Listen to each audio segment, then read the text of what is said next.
knows. And I also gave him advice on how he, as a cute little 9-year-old, should manage his love life, which constituted trying to win the affection of our various teenage babysitters. As we grew older, and Danny became more accomplished, I rarely gave him advice about major professional decisions like which college he should choose, which law school he should submit his articles to, or which job would serve him best in his career.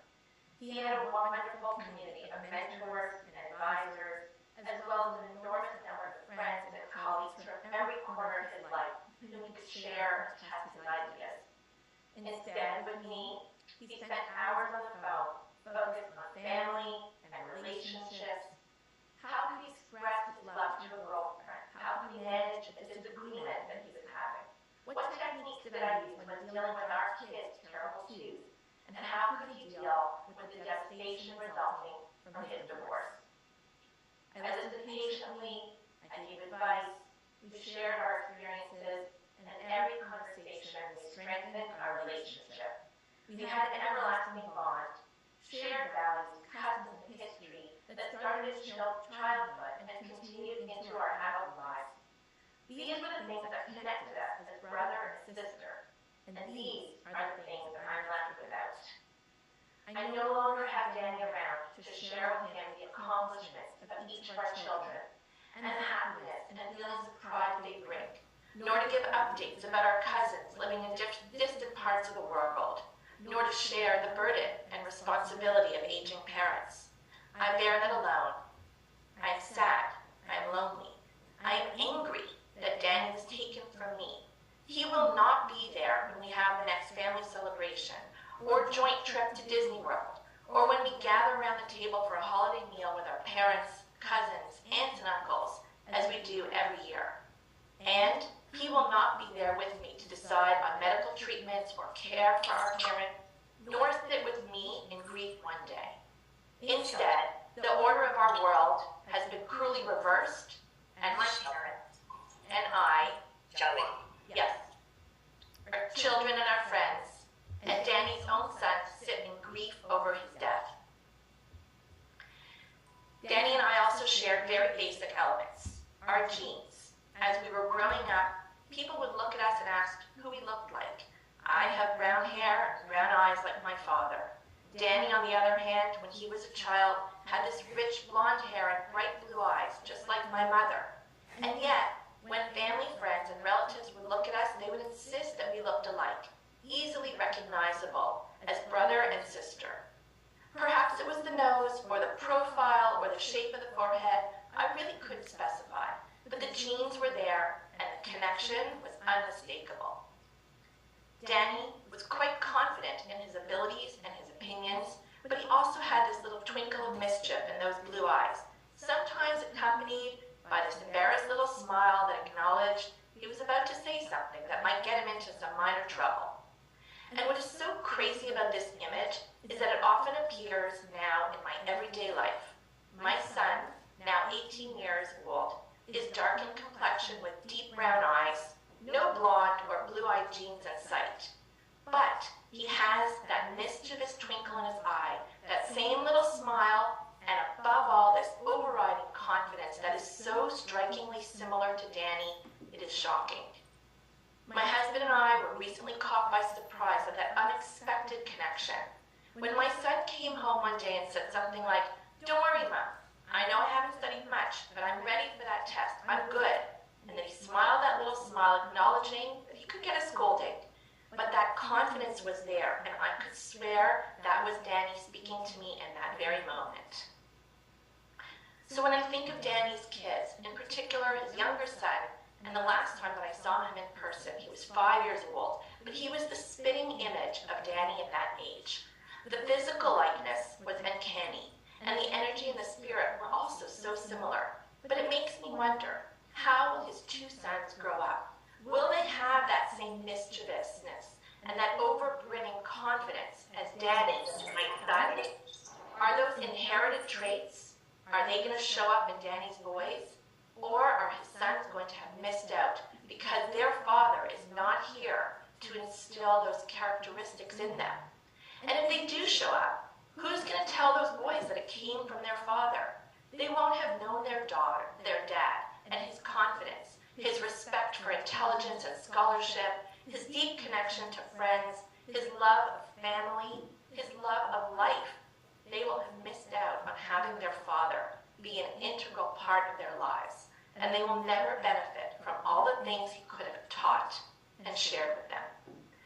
We are all going to miss out because this special person is no longer in our lives. This past July 19th, just over a week ago, was the 8th anniversary of Danny's murder. 8 years that he has not been with us. And in those 8 years, we continue to suffer. We continue to grieve. I think about Danny every single day. His murder has been horrible for me and my family. Shocking, surreal, hard to understand, and above all, it makes me so angry. I wish I only thought about his smile and his grand hugs, but instead, I think about how he is not going to be here with us for the future. His future was cut short. He was only 41 years old. Imagine what was ahead of him. Guiding his 2 sons as they grow up, teaching them as they cross the threshold into adulthood at their bar mitzvahs, watching them graduate and go to their proms, helping them choose colleges, or the many family celebrations and birthdays he'll miss, like my mom's upcoming birthday, or my dad's ski trip that he still plans to take with his grandchildren. Or what about the career and scholarly achievements that he had ahead of him? Maybe another book, or another generation of keen law students to teach. A community leader in his home of Tallahassee. Maybe he could have been a dean at the FSU Law School, or perhaps even a judge in a court like this one. But he is not going to have any of those opportunities. They were taken from him by those who planned and carried out his murder. A murder. It is not a disease or a freak accident that took Danny from us. It was murder.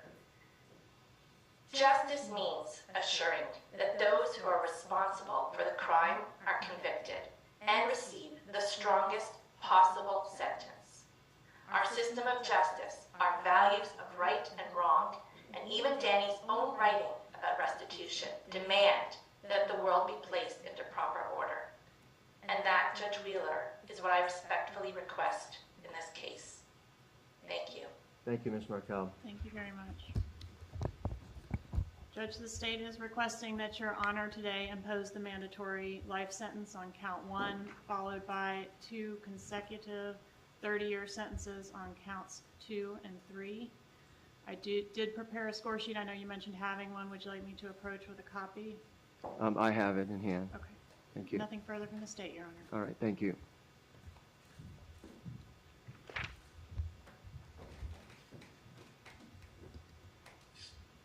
All right, Ms. Kwas. Your Honor, did you want me to remain at the table or go to the podium? I think wherever you're more comfortable, I don't have a problem. I just didn't know if I could do it here. All right, as long as you, if you can move the microphone a little bit closer so that I can make sure that I hear everything. I don't want to damage anything. Okay. All right, so just very, very, very briefly, Your Honor. We are very well aware of the law and that the court must impose a life mandatory sentence on the homicide charge. There is a conspiracy charge and a solicitation charge. I know Your Honor reviewed the PSI and also listened to Ms. Magbanua's testimony and the testimony during the trial of people that knew her, especially Yindra Velasquez Mascaro, who was a childhood friend of hers. I want the court to be aware that there is a particular reason why Ms. Magbanua's family has never been in court physically, and I don't want the court to ever take that as an indication that they're not 1,000% in support of Ms. Magbanua. The only reason they've never appeared in court is for that reason right there, the media and the camera exposure, as it relates to her case, in her attempts to protect, as you know, her 2 minor children and their identity. Since her arrest, there's been numerous accusations and unfounded allegations in terms of, you know, what is happening with our kids and who's taking care of them, and the state is well aware of who is doing that and who paid for our legal fees and all of that. But as we stand here today, Judge, you have a young woman who had no priors apart from this conviction. That was one thing that was made clear throughout the trial. Young mother of 2, college graduate, And one thing she did want me to say on her behalf to the Markel family, which she knows that this will not come as probably any consolation, but that she does think about Dan Markel every single day. She does think about his kids every single day. This is the unique case where we have a defendant sitting here who's never met Dan Markel. There's not a day that goes by when I speak to Ms. Magbanua that she doesn't express how her heart is broken for the Markel family, because she too, as a mother, cannot imagine what that must feel like to not have a child, or to have a child taken away from a parent. And although Ms. Magbanua hasn't been able to touch or hug her kids in the past 6 years, she knows that they are there and that they're a phone call away, and the Markel parents do not have that option. One thing that is consistent and very clear throughout all of the victim impact statements that I was able to read, I received all of them yesterday and read them all before I came in court today.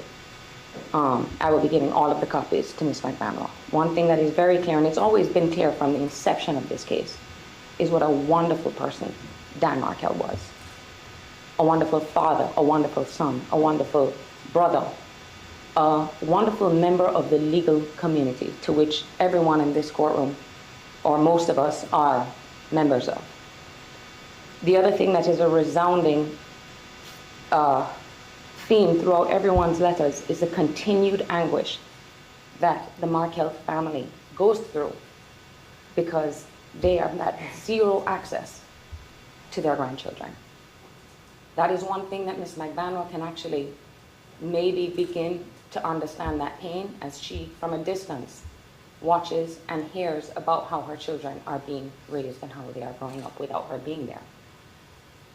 But at least she can talk to them. The Adelsons have kept the Markel boys away from their grandchildren.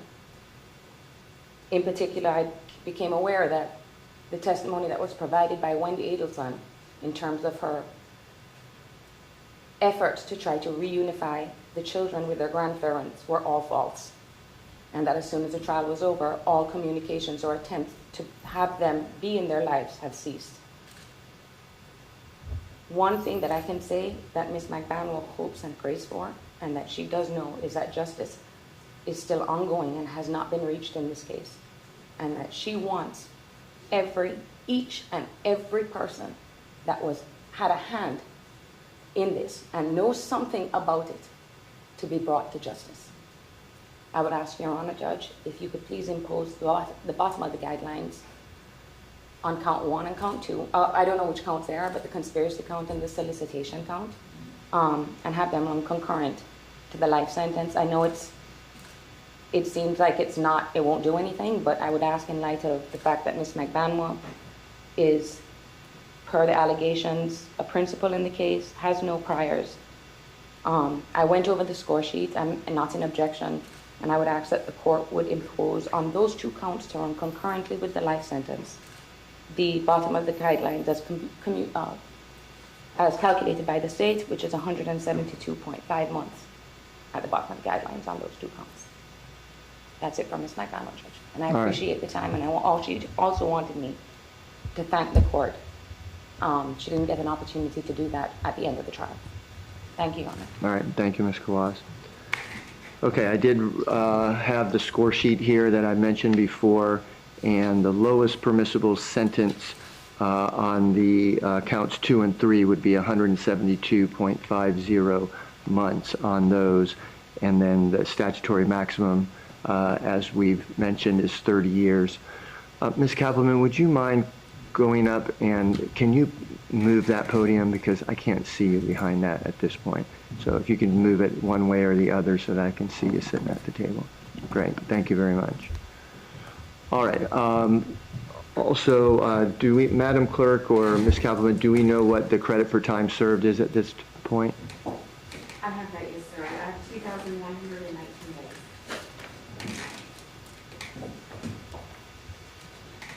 All right, and what the court costs are, Madam Clerk? That would be $2,625 plus a $100 cost of prosecution.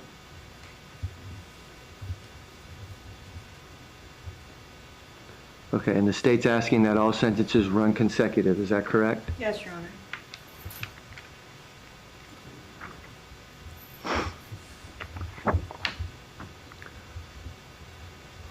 All right, the state's ready to proceed to sentencing in the state of Florida versus Katherine Magbanua, 2016 CF 3036 and 2018 CF 497. Ms. Magbanua is present here in the courtroom along with her counsel. On count 1, which is the count of first-degree murder, you have been found guilty by a jury. You will be adjudicated guilty, and you will be sentenced to life in prison with no eligibility for probation or parole. On count 2, which is the conspiracy to commit murder, you have been found guilty by a jury. You will be adjudicated guilty, and you will be sentenced to a consecutive sentence of 30 years in the Department of Corrections. On count 3, the solicitation to commit murder, you have been found guilty by a jury of that count. You are adjudicated guilty, and you will be sentenced to a consecutive sentence of 30 years in the Department of Corrections. You have credit for time served of 2,119 days. Your court costs are $2,625 and $100 cost of prosecution, and those will be civil judged. You have 30 days to file a notice of appeal, and if you cannot afford counsel, then one would be appointed for you. Ms. Quaz? Your Honor, at this time, I would ask if the court could, she has previously been found indigent, could appoint the Public Defender's Office for purposes of appeal. All right, I'll appoint the Public Defender's Office for purposes of appeal. Have we already taken fingerprints with Ms. Magbanua? Okay, so we don't have to do that. And so, Ms. Magbanua, you'll be taken back to the jail and then transported to the Department of Corrections to complete your sentence. Okay, anything else for the court, Ms. Kappelman? No, Your Honor. Ms. Kawas, anything else for the court? Nothing from the defense. Thank you. All right, thank you. Good luck to you, ma'am.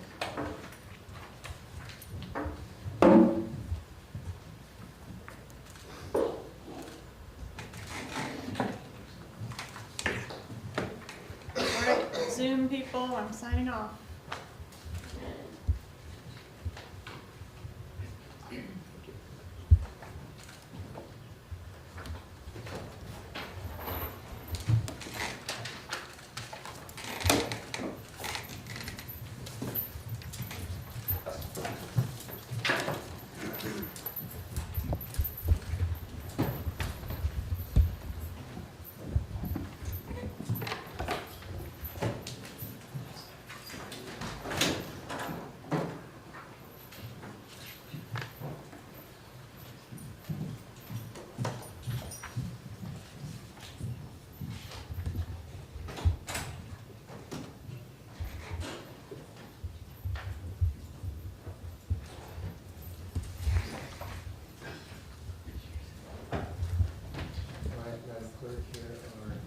Anything else that you need from me to sign? We're all set? Okay, great, thank you.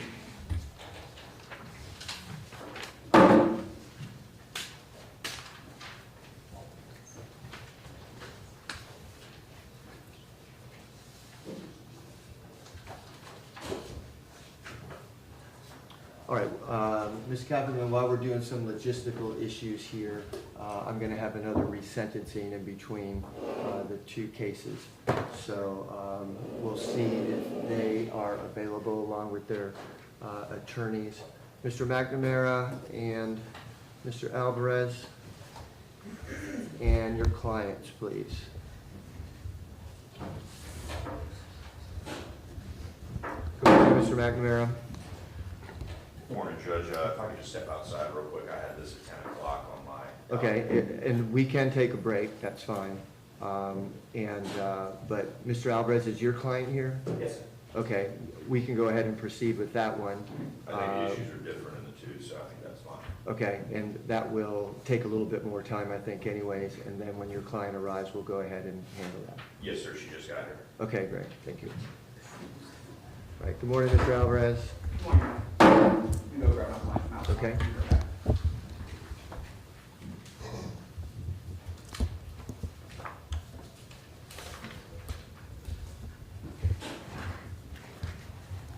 All right, Mr. Alvarez, you ready to proceed? Yes, sir. Okay, this is State of Florida versus Joseph Amison. It's 2017 CF 2924, and Mr. Alvarez is present along with his client, Mr. Amison. All right, so we have heard back from the District Court of Appeal, and so we need to do a resentencing on this count, and so it's on this case. And so it's the court's understanding that there'll be no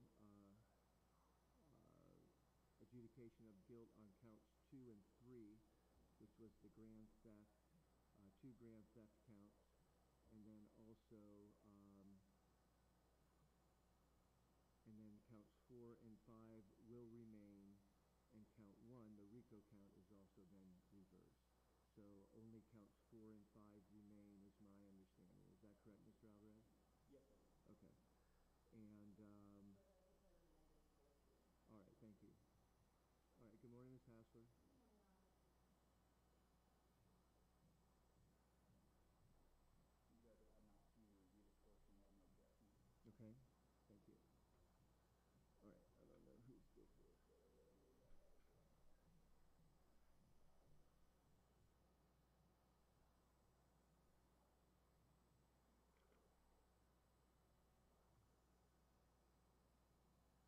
All right, so we're dealing with count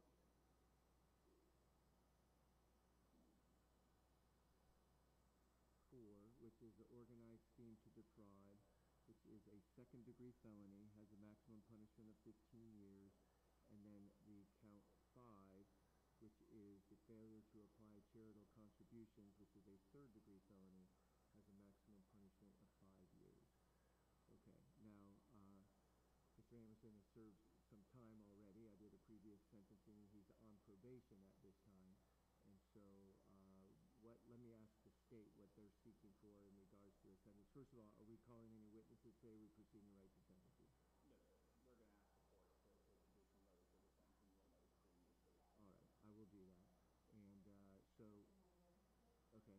And so what's the state's argument in regards to a sentence? The sentence prior was the 44.48 months, and then 5 years of probation, followed by 5 years of probation.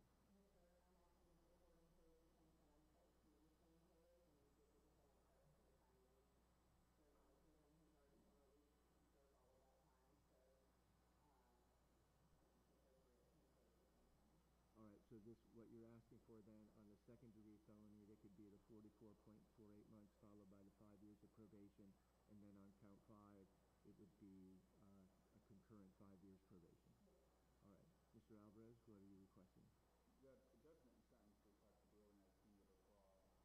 third-degree felony. That's correct. You have it on here, the second-degree felony. Contribution to be non-consistent with solicitation. Let's make sure it isn't changed based on the amount of money, but I believe it's a third-degree felony.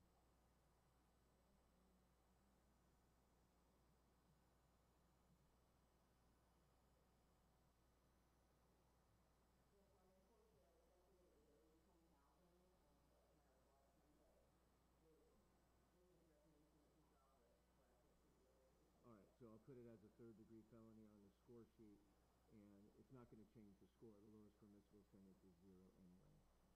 Okay, so if the court then wanted to impose the same sentence, it would then be the 44.48 months on count 4 and consecutive count 5 to 5 years of probation. That would be if the court wished to impose the same sentence. Are you asking for anything different, Mr. Alvarez? Yes, sir. Okay. And, Your Honor, I think that Mr. Amison should be entitled to credit towards probation for the time that he has spent on supervision between the time that he was released from custody to now, because the court never vacated count 1 pursuant to the mandate. Mr. Amison is still reporting in to probation since he was released on April the 23rd of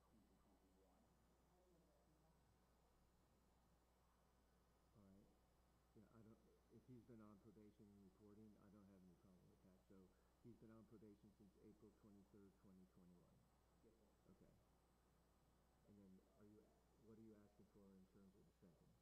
Judge, time served for the count 4 and count 5. I would ask the court to consider, because the score sheet now reflects 28.7 total sentence points, which would be generally a non-prison sentence. The court would have the discretion to, but generally, although it would not be a requirement for a prison sentence, Mr. Anderson did serve 1,151 days in custody on a score sheet that at the time would have reflected that to be the appropriate sentence. So I would ask the court to consider imposing withhold of adjudication on counts 4 and count 5 and sentence him to credit for time served on those cases and no backside probation. If the court is inclined to accept the state's argument, he's basically done with the probationary period of time anyway, even if the court were to impose a structure like the court was talking about, because the counts were originally served concurrently. I believe the probationary time would have to be served stacked as if they were running at the same time, because those counts were originally imposed concurrently and were not vacated while he was serving that probationary time. So Okay, so you're telling the court that the court can't run these counts consecutively? no, sir, I'm not saying that you can't. I would suggest that because it was imposed concurrently originally and we're back on remand, that the court should not. But if the court is going to do so, I believe the time credit for probation that he has spent on probation has to count almost double, because those counts were running concurrently to each other prior to the court vacating them. And so, Okay, I think what you're saying is that since he was on probation for both of those counts, that, and if I put him on probation here, it would be only for one of the counts, but he should get credit for probation. I don't agree with that. yes, sir. Well, Probation is probation, regardless of what if it's one count or two counts, you serve in the same probation. He'll get credit for that probation, but. yes, sir, and I think that credit has to be applied to both counts. That's all I'm saying. Is that from April 23rd, 2021 until now, that probationary credit has to be applied to both counts. All right. The prison sentence has to be applied to both counts. The maximum cap jurisdiction on each case on each count is 60 months. And so he has credit for about approximately 44.48 months on both of those counts, and then he has probationary credit for, let's see, from April 2021 until now, so be about 15 months, which would put him at 59.48 months. So what you're saying is he gets the 44.48 months credit to his, if he's sentenced to 5 years probation, he gets that for credit for on his probation? Is that what you're saying? Yes, sir, for both counts, because he was originally sentenced to 44.48 months on count 4 and count 5 with no probation to follow. Since those counts were originally imposed concurrently, he should get credit for the time that he was already previously served, even on remand. And so, I don't agree with that. This is a re-sentencing, so, but I don't agree with that. yes, sir, but on resentencing, defendant is entitled to credit that he previously served prior to the reversal, and now that he's back on resentencing, he's entitled to the credit that he previously earned on those counts, even on resentencing. So, if he was to get a sentence on count 4 of 44.48 months, he's completed his sentence on that count. If he would get probation on count 5 years of probation on count 5, and which is the same exact sentence that he received, which I think is the appropriate sentence. You're saying he should receive credit for that probation, those 44.48 months on count 5 as part of his probation. That should be credited towards his 5 years probation. Yes, sir, he is entitled to. Do you have any case law that tells me that? I can pull some, if you want to take a brief recess, but he is entitled to time that he previously, because the court ordered him to the Department of Corrections on count 5 and on count 4 in the judgment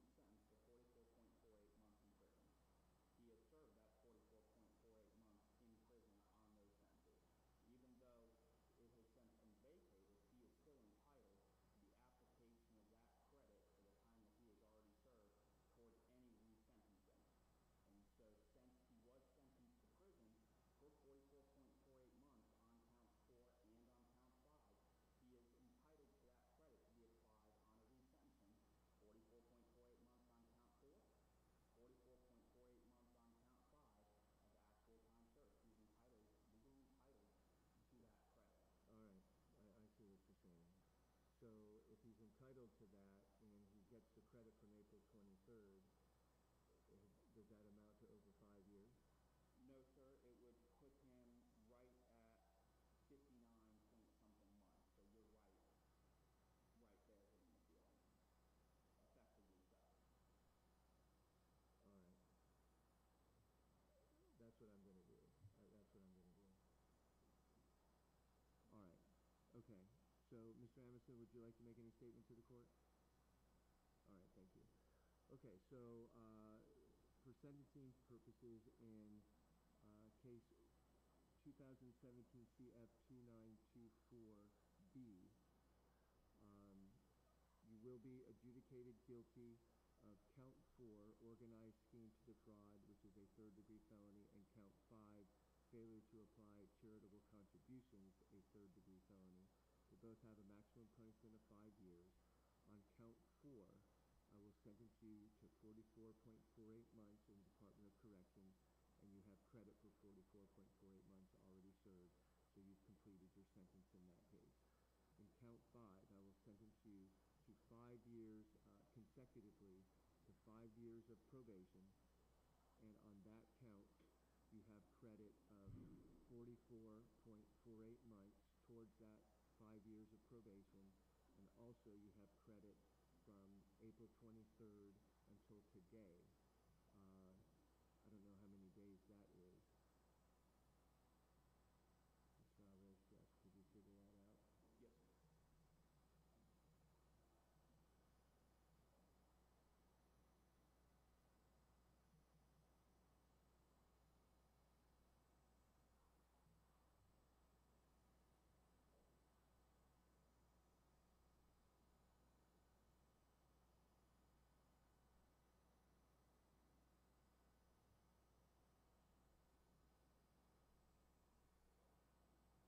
The 462 days or 1 year, 3 months, 6 days. All right, 462 days from April 23rd, 2021. So he's entitled to credit for that. That's going to be approximately 59 months. So he has 60 months of probation, so he'll remain on probation for approximately another month or so. Okay?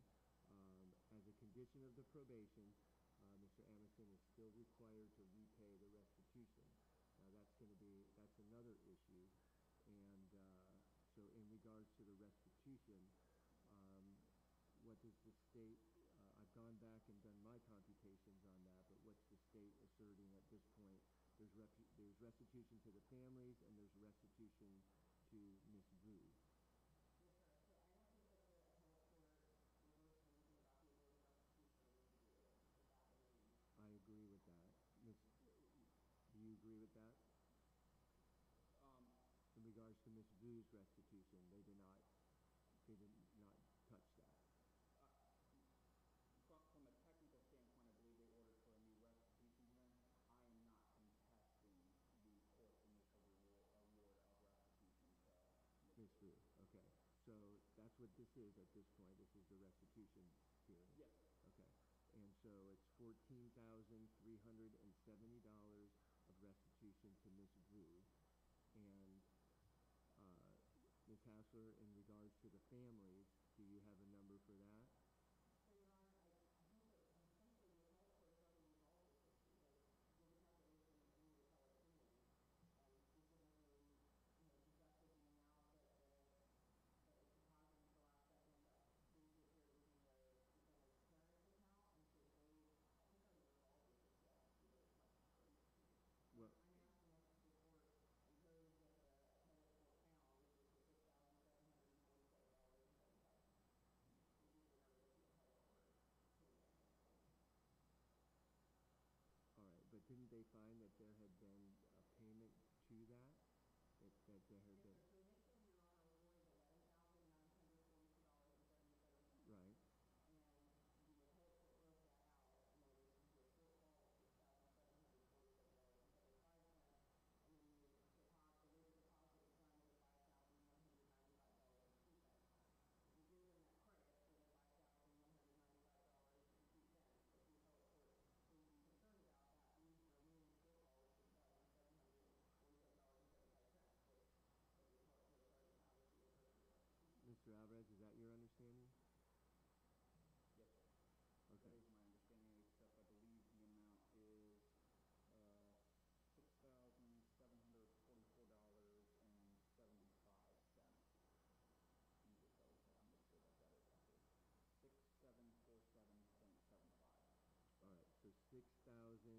$744,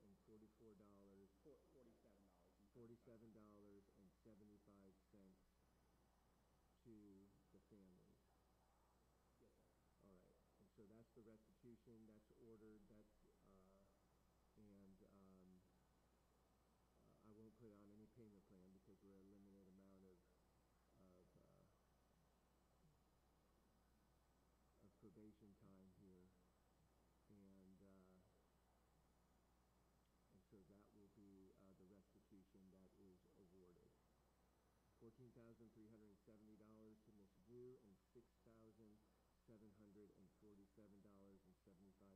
to the families. Yes, sir, and Judge, I think it might be a little complicated for probation, because based on my calculations, it looks like Mr. Anderson would have 0.37 months left on probation, so that would be about a week. All right, well, I'm just going to let them add up 44.48 months and 462 days, and they can make that determination. Yes, sir, I was just suggesting it might be easier to impose the restitution now as a civil judgment. Well, it's going to be joint and several to Miss Anderson, and she's going to be on probation, according to what I'm seeing here. So is that going to make a difference if we civil judge it as regards to Mr. Anderson? Yes, sir. So it doesn't say,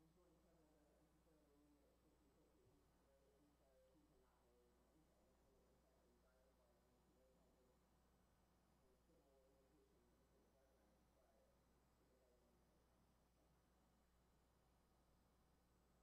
I mean, I don't want to run into a situation where he has a short period of time on probation, we know it's not going to get paid, and we're going to go through a violation. I just don't think that that is proper for the court to do. So, I agree it's very complicated. yeah, okay, so I'm going to go ahead and civil judge it.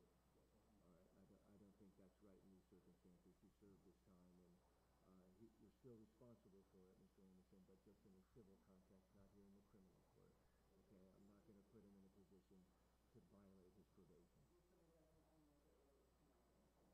Your civil judgment only as it relates to Mike Anderson, not as it relates. Correct, as long as he's termed as Joseph Anderson on the paper. So, all right. So I will go ahead and civil judge the restitution. All right, and then I have to impose court costs again, Madam Clerk.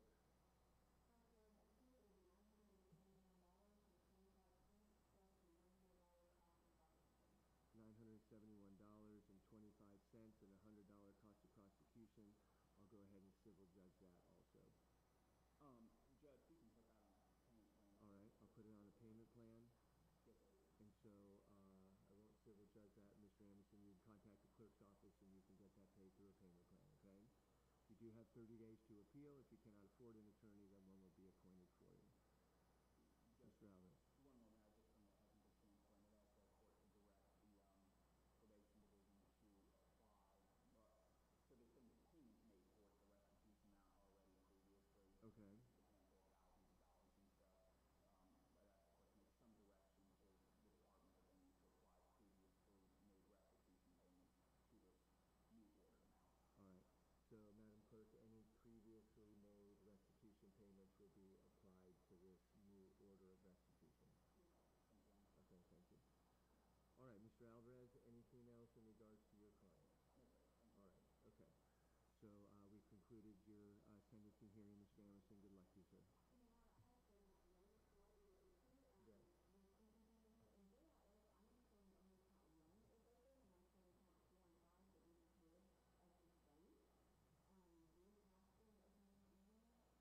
Count one has, no, we don't have to open count one again. Count one has been reversed, so. Right, count 4 and 5 are the only counts that remain. All right, thank you. All right, thank you, Mr. Alvarez. Yes, thank you.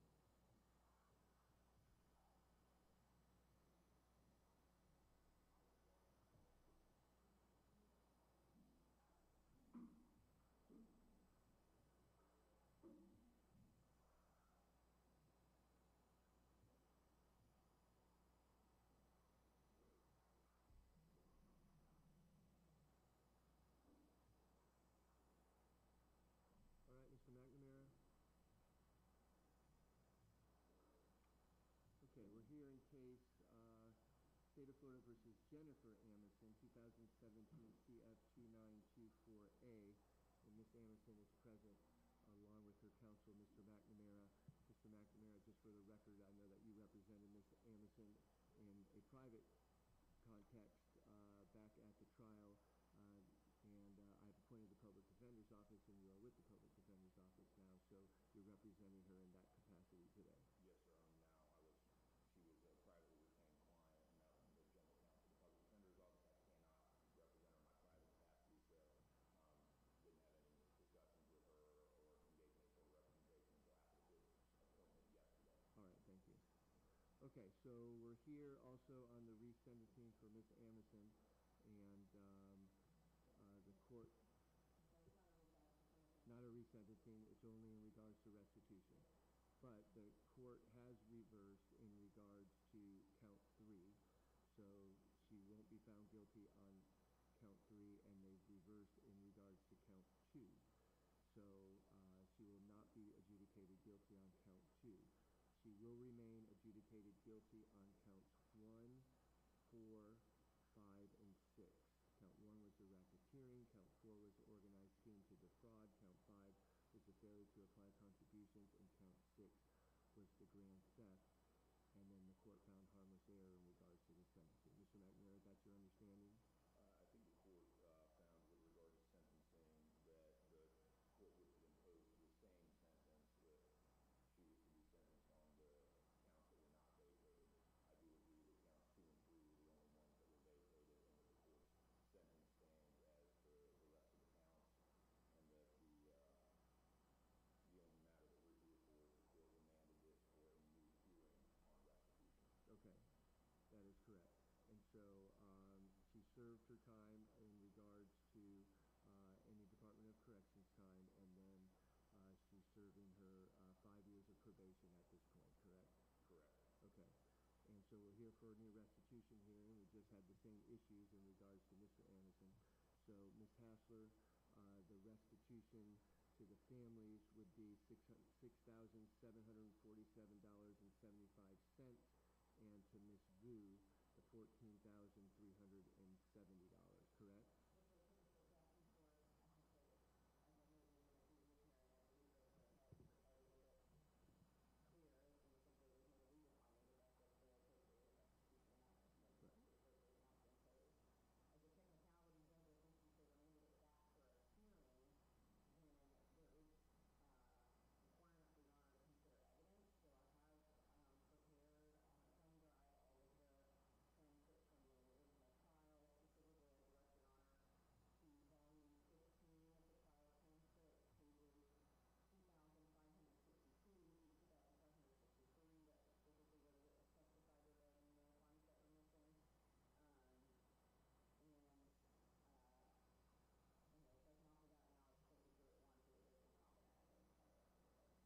All right, Mr. McNamara? Yes, the defense objects. It's been remanded for a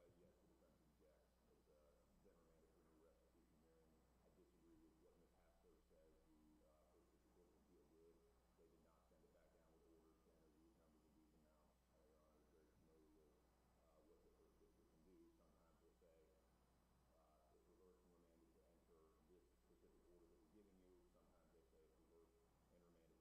In this instance, they reversed and remanded for a new hearing, which is an evidentiary hearing where the state has a preponderance burden, and hearsay is inadmissible. I'm objecting to the trial testimony being considered because that is hearsay. The state would need to call witnesses and present evidence. I think that is a proposition with which Ms. Hassler also agrees. Ms. Hassler?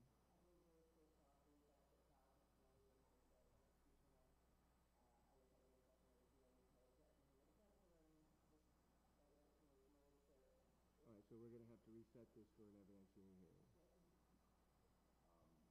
Unless you're going to be able to come to an agreement. Your Honor, I just want to correct something. There was never any indication that I gave Ms. Hassler that this would be stipulated. She contacted me for the first time about this issue the day before yesterday, and I had to tell her that I'm not appointed yet. I'm coming to the hearing because the court asked me to in case she was going to be appointed. Your Honor appointed me the next day, and I had this discussion about, how a restitution hearing works. All right, I don't have any issue with that. I'm not here to mediate your dispute. We're going to have an evidentiary evidentiary hearing unless you can come to an agreement. Have you been able to come to an agreement? Okay, so we're going to have an evidentiary hearing, and I'll put out dates to you so that we can get that special set for an evidentiary hearing, okay? All right. And Judge, with respect to the restitution amounts, Ms. Anderson is working, Your Honor saw her income on the financial affidavit that she submitted.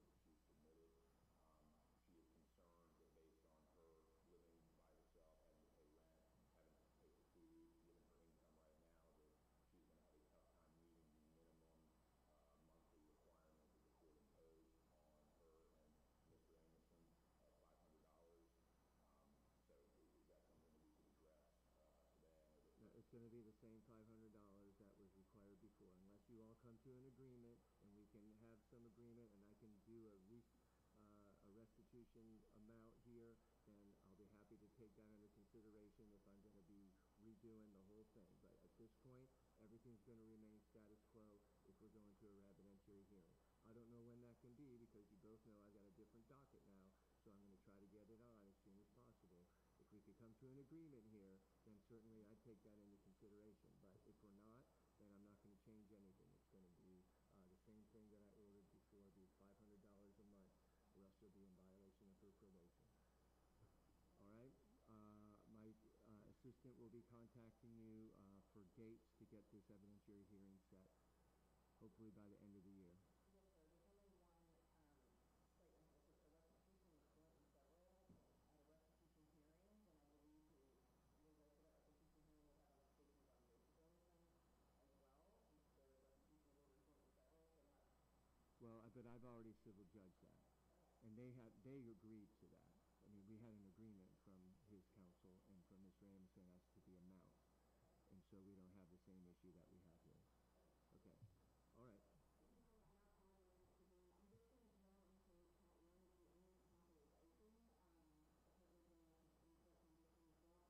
Counts 1, 4, 5, and 6 are an adjudication of guilt. Count 2 and 3 are vacated. All right, thank you. All right, thank you. Thank you, Judge.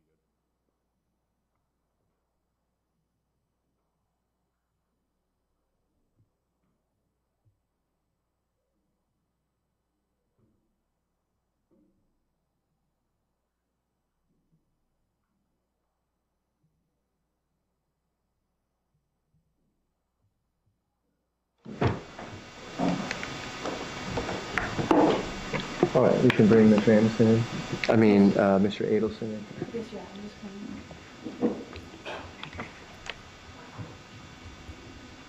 coming. All right, counsel for Mr. Adelson, you can come up to the table, please. Good morning. Judge, on this proceeding, I have family members that would like to reopen the Zoom. I've already got them open. If it's acceptable to the court, I'll go ahead and plug in, and we'll do it the same way we did it before. I mean, this is just a case management. I'd rather not go through a whole Zoom thing, Ms. Kappelman. If they, you know, Yes, this is, we're not going to be taking any testimony or anything like Okay. that, so. Is it okay if I just unmute them and leave them here on the podium in the Zoom without you having to do anything, and I won't plug into the screen? I'd rather not anybody appear on Zoom at all. Okay.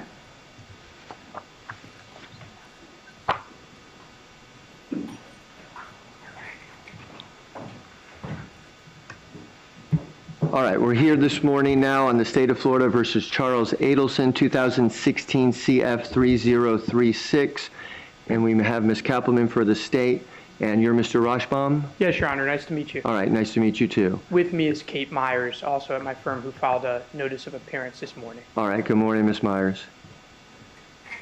Okay, and present along with your client, Mr. Adelson. Okay, so we're here on a case management to see how we're progressing along with this case and where we're headed.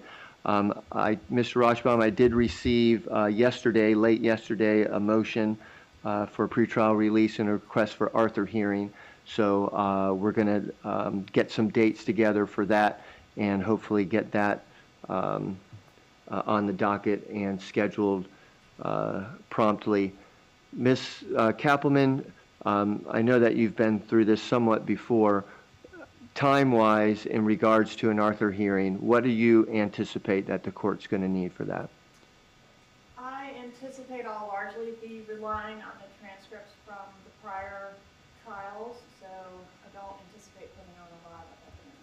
Okay, so are you saying either, we should probably reserve either a morning or an afternoon? Yes, certainly not more than that. Okay, all right. So that's what we'll do. We'll get some dates to both of you, and we'll get that set for a morning or afternoon hearing at that time.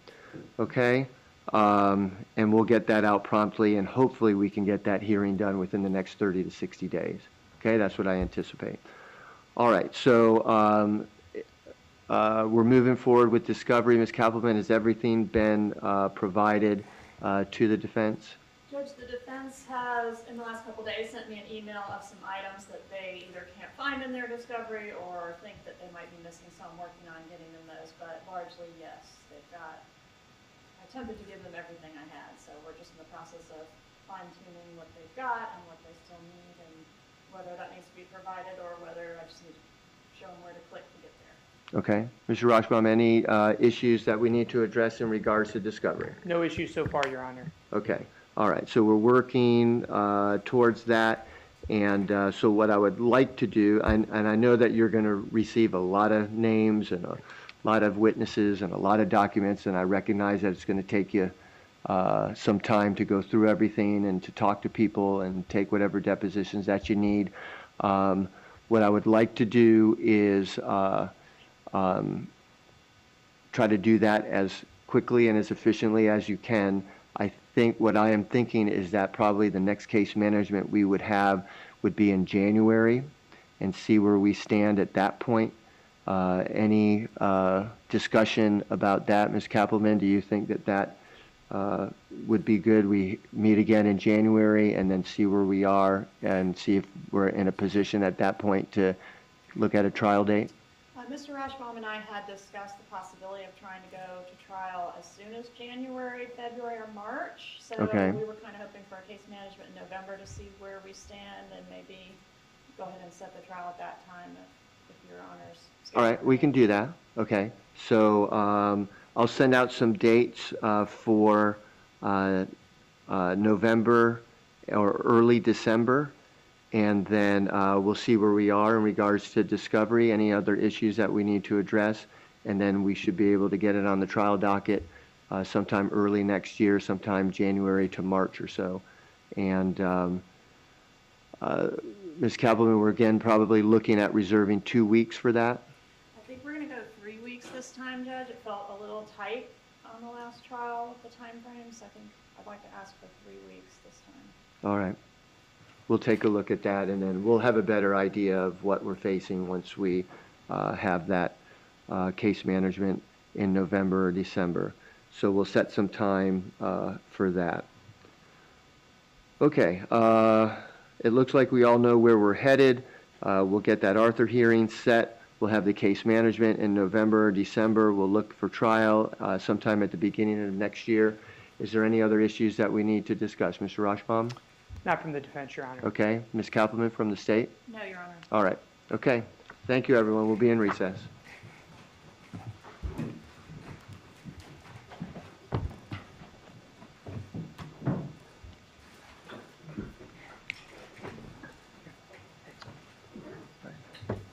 How are you doing? Good. Good to see you. Yeah, I need a lot of things, but I don't think you can help me with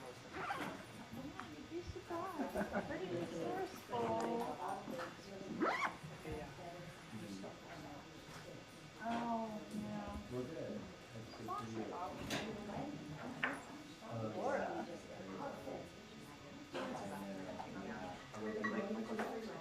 Well, the Greens family, that's what we think about.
good luck to you. Thank you so much. Okay. And say hi to Mr. DeCosta. I know you couldn't be here. Yes, yes.